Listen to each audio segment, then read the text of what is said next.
It's on here now. The goalkeeper's beat, and South Africa have done Shagger Sport 2010. ሰላም ጤና ይስጥልን እንደምናላችሁ የተከበራችሁና የተወደዳችሁ የሸገር ስፖርት ዊዝ አበበ ግደይ የዩቲዩብ ቻናል ቤተሰቦቻችን በያላችሁበት እጅግ አስደሳች ጊዜን እያሳለፋችሁ እንደሆነ ተስፋ እናደርጋለን። መልካሙን ሁሉም ለናንተ እንመኛለን። ታዲያ ይህንን ሸገር ስፖርት ዊዝ አበበ ግደይ የሚለውን የዩቲዩብ ቻናላችንን ሰብስክራይብ አድርጉት፣ የደውል ምልክቱን ተጫኑትና አዳዲስ ፕሮግራሞችን ስንለቅ መልእክት ይድረሳችሁ።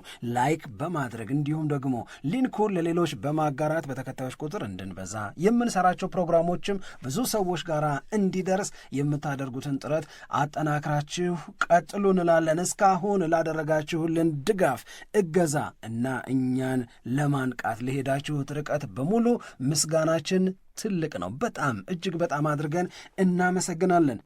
ማክሰኞ ነው ዛሬ። የአውሮፓ ቻምፒዮንስ ሊግም ይመለሳል። በጣም የሚያማምሩ ጨዋታዎች አሉ። ዛሬ ከሚደረጉ ጨዋታዎች መካከል ቼልሲ ከባርሴሎና ጋር የሚያደርጉ ጨዋታ በጣም በጉጉት የሚጠበቀው አንደኛው መርሃ ግብር ነው። ብዙዎቹ ጨዋታዎች ምሽት 5 ሰዓት ላይ ይደረጋሉ። ግን ደግሞ ሁለት ጨዋታዎች 2 ሰዓት ከ45 ላይ የሚጀምር ይሆናል። አያክስ አምስተርዳም ከቤኔፊካ፣ ጋላታ ሰራይ ከኡኒየን በርሊን ጋር የሚያደርገው ጨዋታ ከኡኒየን ግልዮሴ ጋር የሚያደርጉት ጨዋታ 2 ሰዓት ከ45 ላይ ይጀምራል። ከዛ በተጨማሪ ናፖሊ ከካራባግ ጋር፣ እንደዚሁም ቼልሲ ከባርሴሎና፣ ማንቸስተር ሲቲ ከባየር ሊቨርኩሰን የሚገናኙባቸው ጨዋታዎች በጣም በጉጉት ይጠበቃሉ። ግን ማን እንደ ቼልሲና እንደ ባርሴሎና ጨዋታ አሌሃንድሮ ጋርናቾ ከማርከስ ራሽፎርድ ጋር የሚፋለሙበት ጨዋታ ይሆናል ማለት ነው።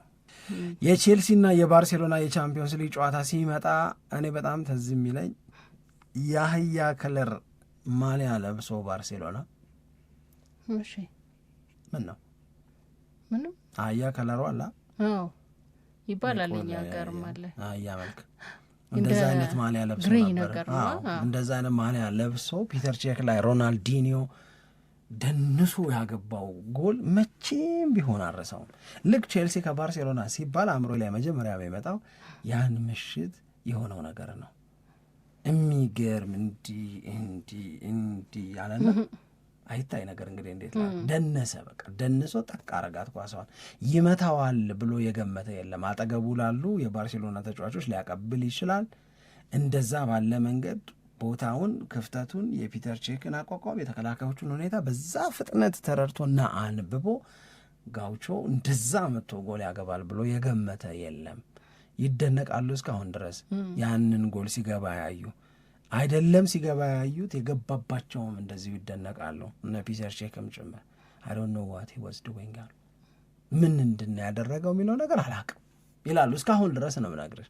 ስለዚህ አሁን በነገራችን ላይ ቼልሲን በተመለከተ ምሽት ላይ የተወሰነ ኮል ፓልመርን መመለስ ምናምን መረጃ ስንሰጥ ነበር እና እዛ ላይ ከተነሱት ነገሮች መካከል አንዱ ለእኔ ለራሴ እንደዛ መሆኑን ለማወቅ የቸገረኝ ግን የእውነት የሆነ ካለፉት 7 የፕሪሚየር ሊግ ጨዋታዎች 6ቱን ማሸነፉን ታውቂያለሽ። እንደዛ ፊል ታረጊ ነበር? እንደዛ ፊል አላረገውም፣ ግን ቁጥሮቹን ሳይ እንዴ የሚያስበላው እንዳለ ለዛ ነው። አሁን ትላንትና በፕሮግራማችን ላይ ስናነሳ ቼልሲ 2ኛ ደረጃ ላይ መጥቷል፣ ግን ከዋንጫ ፍክክሩ ጋር በተያያዘ ማንም ሰው ስሙን እያነሳ አይደለም ብለን የተወሰኑ ነጥቦችን አንስተን ነበር። አሁን የቼልሲ ሁኔታ አሁን ባለው ሁኔታ የሚያስፈራ ነው። በጣም ጨዋታዎችን ያሸንፋል፣ የሜዳ ላይ እንቅስቃሴውም በጣም አሪፍ ነው። ግን ትልቁ ችግሩ የቼልሲ ዛሬ የሰጠህን ነገር በሚቀጥለው ሳምንት ደግሞ ላታገኝበት ትችላለህ ነው። ይሄ ነው እንደውም ማሬስካን በጣም እያስወቀሳቸው የሚገኘው። ማሸነፍንም በተመለከተ የሜዳ ላይ እንቅስቃሴንም በተመለከተ ይህ ወጥ የሆነ ነገር ለማሳየት እየተቸገሩ ነው እንጂ የቡድን ስብስቡ የተጫዋቾቹ በጣም ፍላጎት፣ ወጣትነት ብዙ በቃ እንከን የምታወጣለት አይደለም። ግን እዛ ላይ ማሬስካ ምን እየሰሩ ነው? እንደገና ደግሞ የተሻለ የውድድር ዓመት እንዲያሳልፍስ ቼልሲ ምንድን ነው እየተደረገ ያለው የሚለው ላይ ነው የውይይት ርዕሶች የሚከፈቱት እና አሁን ከረንትሊ ግን በተከታታይ የጨዋታዎችን እያሸነፈ መምጣቱ የሜዳ ላይ እንቅስቃሴውም ደግሞ በጣም አሪፍ ነው የሆነው። ለዛ ነው ደግሞ የበለጠ የእሁዱን ጨዋታ እንድንጠብቀው የሚያደርገን። እሁድ ምን ይፈጠራል ብለሽ ታስቢያለሽ? ቼልሲ ከአርሰናል ስታንፎርድ ብሪጅ ላይ እኔ አርሰናል ያሸንፋል ብዬ ነው የምገምተው። የግምትሽ መነሻ ምንድን ነው? ቼልሲን ለምን አልገመትሽው? ቼልሲን ያልገመትኩበት ምክንያት አርሰናል ከቼልሲ ስለሚበልጥ ነው ይሻላል ብዬ ለዛ ስለሆነ አርሰናል ይህንን ጨዋታ የማሸነፍ እድሉ የበዛ ነው ብዬ አምናለሁ በራሴ። የቶተናሙ አይነት ቅለት ይገጥመዋል? እንደዛ አይመስለኝም። እንደ ቶተናም በጣም ሙሉ በሙሉ 90 ደቂቃውን በልጦ ለመጫወት ሊቸገር ይችላል። ግን በሌላ በኩል ደግሞ ካየኸው እንዲህ አይነት የክፍት እንቅስቃሴ ብዙ የሚቸግረው አይደለም። አርሰናልንም ስታየው በጣም ተከላክለው የሚጫወቱ ክለቦች ናቸው በአብዛኛው የሚፈትኑት፣ ጎል እንዳያስቆጥር የሚያደርጉት። ያንን ለማስከፈት ጊዜ ይወስድበታል ብዙ ጊዜ ጨዋታዎችን ስናይ ማለት ነው። ግን ይህ የክፍት እንቅስቃሴን የሚከተሉ አጥቅተው የሚጫወቱ ቡድኖች ከሆኑ ደግሞ ለአርሰናል ትንሽ የተሻለ ነገር ይሆናል ብዬ ነው ማስበው ከዚህ በፊት በነበረው ሁኔታ እና አሪፍ ጨዋታ ይሆናል ለተመልካች። ቼልሲም ደግሞ እንደምናውቀው ጎል የሚያስቆጥሩ ተጫዋቾች አሉት፣ በጣም በኃይል የተሞሉ ተጫዋቾች ያሉት ክለብ ነው እና ለተመልካች ጥሩ ትርፍ የሚገኝበት ጨዋታ ይሆናል ብዬ ነው የምገምተው። በዛ ላይ የደረጃ ሰንጠረዡ ላይ ያላቸው የነጥብ ሁኔታም ቀላል አይደለም ማለት ቼልሲ የሚያሸንፍ ከሆነ ትናንት እንዳነሳ ነው የነጥብ ልዩነቱ ወደ 3 ይመጣል እና ይህንን ማሬስካም የቼልሲ ተጫዋቾችም አውቀው ነው ወደ ሜዳ የሚገቡት። አርሰናልም ይህንን ያውቃል እና እነዚህ ጉዳዮች ስላሉ የበለጠ ጨዋታው ከፍ እንዲል ምክንያት ይሆናል ብዬ ነው የምረዳው። አው እኔ የኔን ደግሞ ሀሳብ ብነግርሽ የኔ ሀሳብ የእሁዱ ጨዋታ ምናልባት በዘንድሮ የውድድር ዓመት ካየናቸው ጨዋታዎች በፋይዳው በጣም ጎላ ያለ ጨዋታ ነው ብዬ ነው የማስበው። ለቼልሲም ለአርሰናልም በእንግሊዝ ፕሪሚየር ሊግ ከዚህ በኋላ ለሚኖር ወይም ይኖራል ብለን ለምንጠብቀው የዋንጫ ፉክክርም በጣም ወሳኝ ነው የሚሆነው። በሁሉም ኬዞች እያገላበጥን እንየው ብንል ለምሳሌ ይሄ ጨዋታ ባቻ ውጤት ይጠናቀቃል ካልን ቼልሲም አርሰናልም በነበራቸው ነጥብ ላይ አንዳንድ ነው የሚጨምሩት። ይሄ ማለት ምን ማለት ይሆናል? የሁለቱ ክለቦች 6 ነጥብ ልዩነት ባለበት ይቀጥላል። ነገር ግን ማንቸስተር ሲቲ የሚያሸንፍ ከሆነ ወደ አርሰናል በ2 ተጨማሪ ነጥብ ይጠጋል ማለት ነው። ይሄ ማለት የቼልሲና የማንቸስተር ሲቲና የአርሰናል የነጥብ ልዩነት አሁን ከነበረው ይልቅ በ2 ወደ ማነስ ይሄዳል። ሞሮፍ የመሰብሰብ ነገር ይመስላል ማለት ነው። አርሰናል፣ ቼልሲ፣ ማንሲቲ ልንል እንችላለን። ይሄ አንደኛው ነው። ምን ከሆነ ጨዋታው ባቻ ውጤት የሚጠናቀቅ ከሆነ የአርሰናልና የቼልሲ ነጥብ ልዩነት ባለበት ይቀጥላል። የሲቲ ድል አድርጎ ጨዋታውን ማጠናቀቅ የሚችል ከሆነ ወደ አርሰናል በ2 ነጥብ ይጠጋል። ስለ ሊቨርፑል በዚህ ጊዜ ከዋንጫ ፉክክር ጋር በተያያዘ አንስቶ ስሙን መናገር የግንዛቤ ጥረት ነው አድርጌ የምወስደው። ስለዚህ ያንን አላረግም። ቼልሲ ጨዋታውን ያሸነፈ እንደሆነ በአርሰናልና በቼልሲ መካከል የሚኖረው የነጥብ ልዩነት ወደ 3 ያንሳል። የአርሰናልና የማንቸስተር ሲቲ የነጥብ ልዩነት ምናልባትም ወደ 4 መልሶ እንደገና ይሰበሰባል ማለት ነው። ይሄ ከባድ ያደርገዋል። ለማን? ለአርሰናል። ምክንያቱም አርሰናል በዘንድሮ የውድድር ዓመት በዋንጫ ፉክክር ውስጥ ስጋት ይሆኑበታል ተብለው የሚጠበቁ ክለቦች ማን ነበሩ? ቼልሲ ሳይሆን በዋናነት ሊቨርፑልንና ማንቸስተር ሲቲ ነው የምንለው። ቼልሲ በጣም በሚገርም ጉብዝና ምናልባትም ብዙዎቻችን ትኩረት ስለነፈግ ነው ሳናስተውል በሰበሰበው አቅም ነው 2ኛ ደረጃ ላይ የተቀመጠው። ከ7 ጨዋታ 6 ያሸነፈን ቡድን ከዚህ በፊት ሊነገርለት የሚገባውን ያህል አልተናገርንለትም ማለት ነው። ይሄ this is a bold fact። ስለዚህ በቼልሲ እና በማንቸስተር ሲቲ ተወጥሮ ሊያዝ የሚችልበት ኬዝ ይፈጠራል ማለት ነው አርሰናል ላይ። ስለዚህ አርቴታ ይሄንን ለመረዳት ይገደዳል። የአርሰናል ተጫዋቾች ይሄንን ለመረዳት ይገደዳሉ። በእሁዱ ጨዋታ ስታንፎርድ ብሪጅ ላይ መሸነፍ ማለት ክበቡኝ ማለት ነው። እነማንን? እነ ማንቸስተር ሲቲን። እነማንን? እነ ቼልሲን። ክበቡኝ፣ ትንፋሻችሁን ፊል አርገው ጫናውን አምጡት እንደማለት ነው። ይሄ በጣም ከባድ ነው። ይሄ ማለት በሊቨርፑል መሸነፍ፣ በማንቸስተር ሲቲ መሸነፍ፣ ራሱ ደግሞ ቶተንሃምን በአስተማማኝ እንቅስቃሴ በሚገርም ብልጫ ማሸነፉን ተከትሎ የፈጠረውን የነጥብ ልዩነት እና ያገኘውን እፎይታ መልሶ መበተን ነው የሚሆንበት ለአርሰናል እሁድ መሸነፍ ማለት። እኔ አሁን ብዙ ሰው የነገው ጨዋታ አርሰናል ከባየር ሚኒክ ዋው ምን አይነት ጨዋታ ነው የሚሆነው፣ ባየር ሚኒክ እኮ ያስፈራል፣ አርሰናል ያኔ ነው የሚፈተነው። ምንድነው ፈተናው? ምንም ፈተናው አርሰናል የሚፈተነው ይሸነፋ፣ ምን ችግር አለ? በባየር ሚኒክ ይሸነፍ፣ ምን ችግር አለ? 4 ጨዋታ ተጫውቶ 4ቱንም አሸንፎ በ4ቱ ምንም ጎል ሳይገባበት የጨረሰን አርሰናል በቻምፒዮንስ ሊግ በባየር ሚኒክ ተሸነፈ ብሎ ማንም እንቅልፍ የሚያጣ እኮ የለ፣ ምንም የሚጎልበት ነገር እኮ የለ። አንድ ጨዋታ ተሸንፎ ግን ከአሁንም በቀጥታ ከ8ቱ አንዱ ሆኖ እስከገባት ድረስ በዚህ ከፍም የሚል ዝቅም የሚል ክብር እኮ የለ። በጣም ወሳኝ የሚባለው የቼልሲው ጨዋታ ነው እንጂ ለእኔ ባየር ሚኒክ አይደለም። ለባየር ሚኒክም ዝም ብሎ ያልፋል፣ ለአርሰናልም ዝም ብሎ ያልፋል። ምን ይህንን የስጋት ውስጥ ገብተን ነው? ምን ለምን የቼልሲው ሲሆን ግን አሁን ያልኩሽ ነገር ይመጣል። መሸነፍ ክብብ ይደረጋል።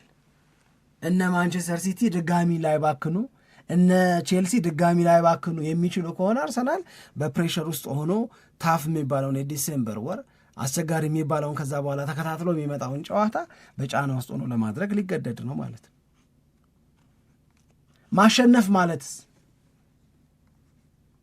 ማሸነፍ ማለት የበለጠ አስተማማኝ መሆን ማለት ነው።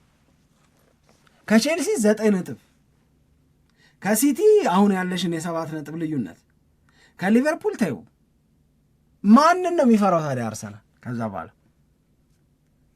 ይሲ ምን ያህል ድራማቲክ እንደሆነ በጋፑ በዊኒንግ ኤንድ ሉዚንግ ያንን ጌም በማሸነፍ ውስጥ የምትፈጥሪው ልዩነትና በመሸነፍ የሚመጣብሽ ጫና በጣም በጣም በጣም በጣም በጣም ከባድ እንዳልኩሽ ነው። ልክ ቼልሲ ይህንን ጨዋታ በአርሰናል ከተሸነፈ ቼልሲ ከአርሰናል በ9 ነጥብ ያንሳል።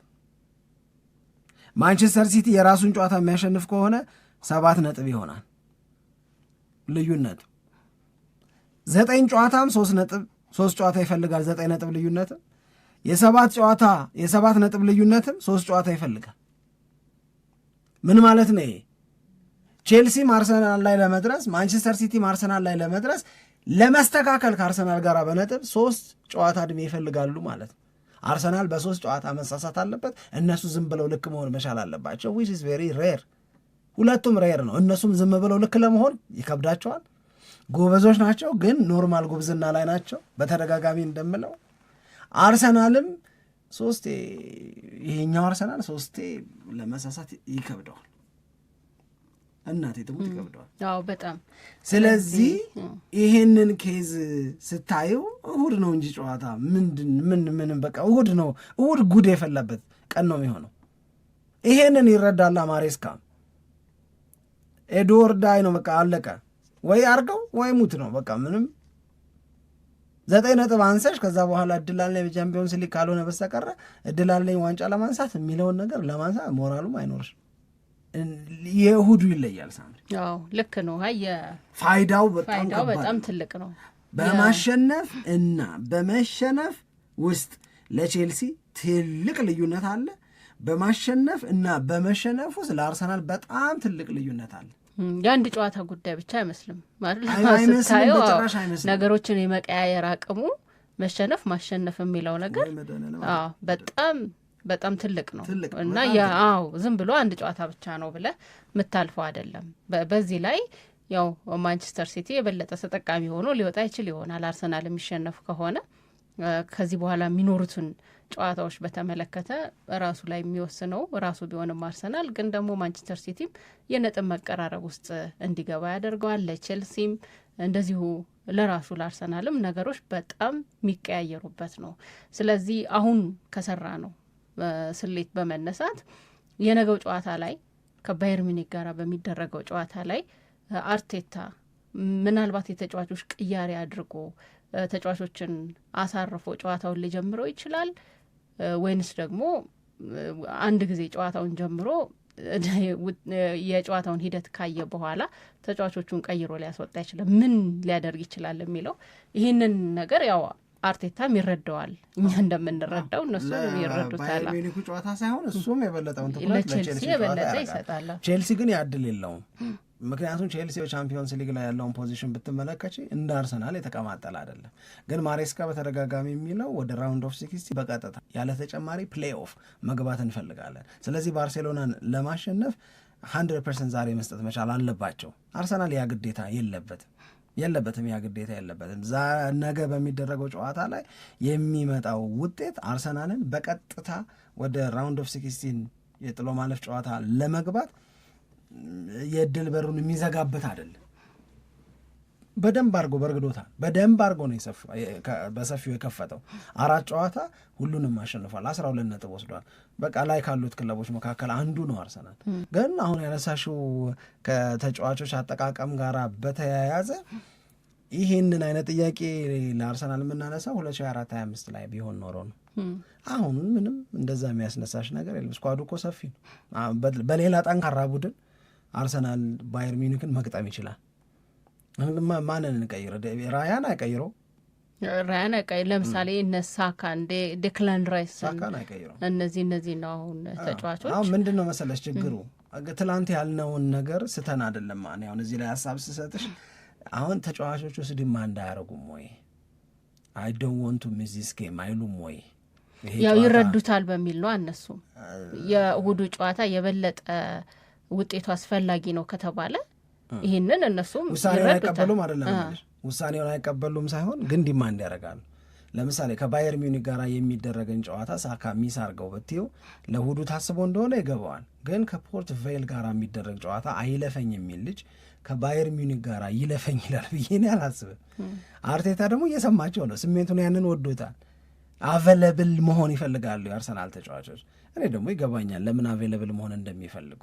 ሌላ እዛ ቦታ ላይ ሌላ ተጫዋች የአርቴታ አይን ውስጥ እንዲሞላ አይፈልጉም፣ መታየት ይፈልጋሉ። በየጨዋታው ላይ ዴሊቨር ማድረግ፣ በየጨዋታው ላይ ልዩነት መፍጠር ይፈልጋሉ። ለምሳሌ አሁን የኢዜን ሪትም በዚህ ጨዋታ ላይ ቢሰብርበት ደስ አይለኝም እኔም። ሂዝን ጉድ ፎርም አይደለም። ስለዚህ ነው ለእሁዱ ምናምን ብለሽ ውጭ ስታደረገ እያከበርሽው ነው። አንተ አሁን ዋና ይሆናል እያልሽው ነው አንዱ ትርጉም። ግን ደግሞ ፎርም ላይ ያለ ተጫዋች ዲማንድ ያደርጋል ሁልጊዜም ነው የምነግርሽ። ልክ ቶተናም ላይ ያደረገውን ባየር ሚኒክ ላይ ማድረግ ይፈልጋል። ገብተሻል ማለት እና ያቺን ይህንን ጥያቄ የሚነሳበት ዘመን አልፏል። አርሰናል ቀይሪውም ብትቀይሪውም ጠንካራ አርሰናል ነው የሚገባው ወደ ሜዳ። አይ እንደዚህ ይሄ ዋና አይነክ የሚባሉት ኬፓ አሉ በሚል ነው እንጂ አይነክ የሚባሉት አሉ በሚል ነው እንጂ ዊዝ አይነክ አሁን እኮ ይሄን ነው እኮ አሁን ብለህ ሳካ ስል ይነኬ ሳለው አይነኬሽ ያው በቃ አሁን ለምሳሌ ማዱኬ ያውቃል ተቀያሪ ተጫዋች ሆኖ አምኖ ስለመጣ እሱን እኮ ስለዚህ እሱን ምንም ክርክር ውስጥ አታስገባውም ሳካ የሆነ ነገር ካልሆነ በስተቀር ብለን ነው አይደል? አሁን ሳካ ማድዌኬ ቤንች ላይ ሊቀመጥ እንደሚችል አምኖ ሊሆን ይችላል የመጣው። ዩ አር ራይት፣ ምንም ጥያቄ የለውም። ነገር ግን ይሄ ፎር ግራንትድ የሚወሰድ እኮ አይደለም።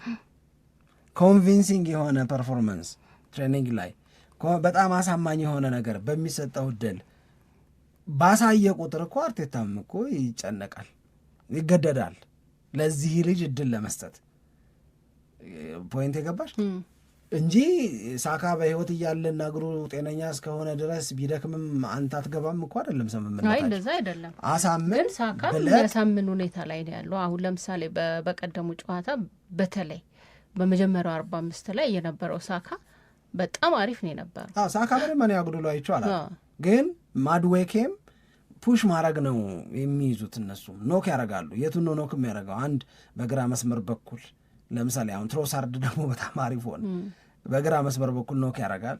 ሁለተኛ ኖክ የሚያደርገው በሳካ በኩል ነው። በቃ ታንኳኳለሽ የቻልሽውን ያህል የሆነ ወቅት በር ይከፈታል። ሲከፈት ስትገቢ ግን እድሉን ማባከን የለብሽም ነው።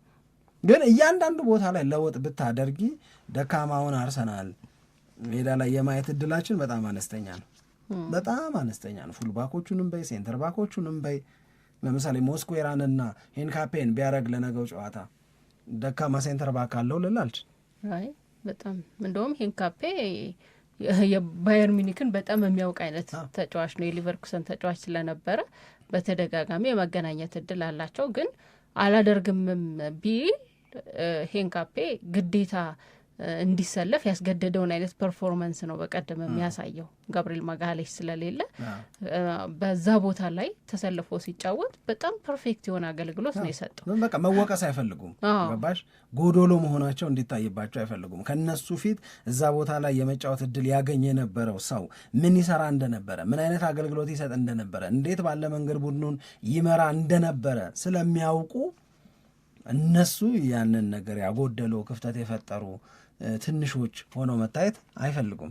በእኔ እምነት አርተታ በነገውም ጨዋታ ላይ ቢሆን ያን ያህል ሰፊ የተጫዋቾች ያሰላለፍ ለውጥ ያደርጋል ብዬ አላስብ። ምናልባት ቀይሮ አስወጥቶ የተወሰነ ረፍት እንዲያገኙ ሊያደርግ ይችል ይሆናል። ግን ይሄ ኢኩዌሽን ከአርሰናል ላይ መነሳት አለበት። አሁን ተስማሚያለሽ አትስማሚም? አሁን በእንግሊዝ ፕሪሚየር ሊግ በጣም የሚያስቀና ስኳድ ያለው አርሰናል ነው። አርቴታን ተስማሚያለሽ ወይስ አይ የእንትናም ምናምን ብለሽ አርሰናልን? አይ እስማማለሁ። እኔ በእውነት ነው የምልሽ። እንደውም በአውሮፓ ሁላ ብለን እንድታስብ የሚያስገድድ አይነት ነው ስብስብ ነው አይደለም በእንግሊዝ ብቻ በአውሮፓ አሁን የምንከታተላቸው ሊጎች የሚባሉት 5 ትልልቅ ሊጎች የሚባሉ አሉ አይደል? እዛ ውስጥ ካሉት ማን ነው ይህን ያክል ጠንካራ ሰፊም ስኳድ በእያንዳንዱ ቦታ ላይ ምርጥ አማራጭ ያለው ሁሉም ጥሩ ሼፕ ላይ ያሉለት ሌላ ቡድን ትልቁ አድቫንቴጅ ደግሞ እሱ መሰለኝ። ትናንትና እኮ ስናነሳ የነበረው ቶተንሃምን 4-1 በሆነ ውጤት ሲያሸንፉ የሌሉትን ተጫዋቾች አይተሻል። በጉዳት ምክንያት ጋብሪኤል ማጋሌሽ የለም፣ ኦድጋርድ የለም፣ ካይ ሃቨርትዝ የለም። እንዴ በጣም ከባድ ነው። በጣም ከባድ ነው። እሺ ስለዚህ የበለጠ ወሳኙ ጨዋታ የትኛው ነው የሚለው ላይ ነው። እሺ ተስማማላችሁ የአድማጮቻችን ወይስ የተለየ ሀሳብ አላችሁ? የራሳቸው አስተያየት ካለ እዚህ ላይ ብንነጋገር በጣም ደስ ይለናል። ዛሬም የአውሮፓ ሻምፒየንስ ሊግ ጨዋታዎች ይደረጋሉ። ቅድም እንዳነሳ ነው ዛሬ ከሚደረጉ ጨዋታዎች መካከል ደግሞ በጣም ትልቅ ትኩረት ያገኘው ያው የቼልሲና የባርሴሎና ጨዋታ ነው። ጥሩ ፍክክር ይታይበታል የሚል ሀሳብም የምንሰጥበት ይመስለኛል። ስለዚህ እነዚህ ማንቸስተር ሲቲ ከባየር ሊቨርኩሰን ጋር ጨዋታውን ያደርጋል። ያው ጨዋታዎቹ የትኞቹ ናቸው የሚለውን ለማንሳት ያክል ነው።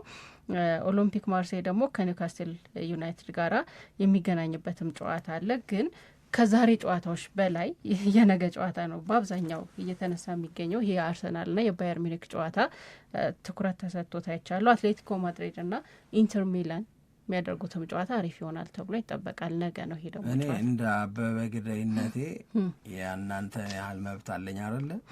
እኔ የአውሮፓ ቻምፒዮንስ ሊግ የሊግ ፌዝ ጨዋታ አያጓጓኝም። መብቴን እነሱማ ማርያምን አያጓጓኝም። ያው ትልልቅ ጨዋታዎች አሉበት ይደረጋሉ። ግን ምን ያክል ስሜታችንን እየተቆጣጠሩ ነው የሚለው ላይ ባርሴሎና እና ፒኤስጂ ሲጫወቱ ምን ከዛ በላይ የሚያጓጓ ጨዋታ ሊኖር ይችላል? አሁን ያ ጨዋታ ትዝ ይልሻል? ፒኤስጂ ከባርሴሎና የተጫወቱት ጨዋታ አፈር የሆነ ጨዋታ ማለት እኮ ነው። ኖክአውት ስቴጅ ላይ ሲደርስ ይሻላል። ቻምፒዮንስ ሊግ ለኔ የሚጀምረው ራውንድ ኦፍ 16 ሲገባ ወይም ራውንድ ኦፍ 16 ለመግባት ፕሌይ ኦፍ በሚገቡ ትልልቅ ክለቦች መካከል የሚደረግ ጨዋታ ነው። ይሄ ግን እያሰሉ ስለሚጫወቱት ቀዝቀዝ ደብዘዝ ጌሙ ይለቅ አይነት ነገር ነው የሚሆነው። የበለጠ የሚያዋጣቸውን ነገር ነው ያደርጉት። አሁን አትሌቲኮ ማድሪድ ሲጫወት አይቼዋለሁ ከአርሰናል ጋር ከራሱ ጋር ሲጫወት። እውነት ያ ነው አትሌቲኮ ማድሪድ? ፒኤስጂ እንደዛ ነው? እውነት ባርሳ እንደዛ ነው? እንደዛ ብቻ አይደል? ዘትሩ ከለር የእነዚህ ትልልቅ ክለቦች እውነተኛው ነገራቸው እስቲ ራውንድ ኦፍ 16 ላይ እንየው እስቲ። እንደው መልሶ ፈጣሪ ያገናኝልኝ ባርሴሎናን እና ፒኤስጂን። ያኔ ነው ሪል ፋይቱን የምናየው። የኔን አመለካከት ነው የምነግርሽ። አሁን ስማቸው ደስ ይላል። አርሰናል ከባየር ሚኒክ ዋው፣ ባየር ሚኒክ በዘንድሮ የውድድር ዓመት እንዴት ዋው፣ አርሰናል በዘንድሮ ዋው ምናምን ልትይ ትችላለች። ግን ዋው ፐርፎርማንስ ግን ኤክስፔክት አላረግም። they know it አመለካከት። ልክ ነው። ብዙዎቻችን ያስተዋለው የምንጋራው ነገርም ይመስለኛል ሳየው። ለማንኛውም ግን ከጨዋታዎቹ ጋር በተያያዘ መነሳት ያለባቸውን ጉዳዮች አንስተናል። ዛሬ ነገ የሚደረጉ ጨዋታዎችን በተመለከተ የእናንተን የአድማጮቻችንን አስተያየቶች ደግሞ እንጠብቃለን። ስለዚህ ጻፉልን ነው የምንለው። አድማጮቻችን እናመሰግናለን አብራችሁን ስለነበራችሁ። ኢትዮጵያ ለዘላለም ትኖር።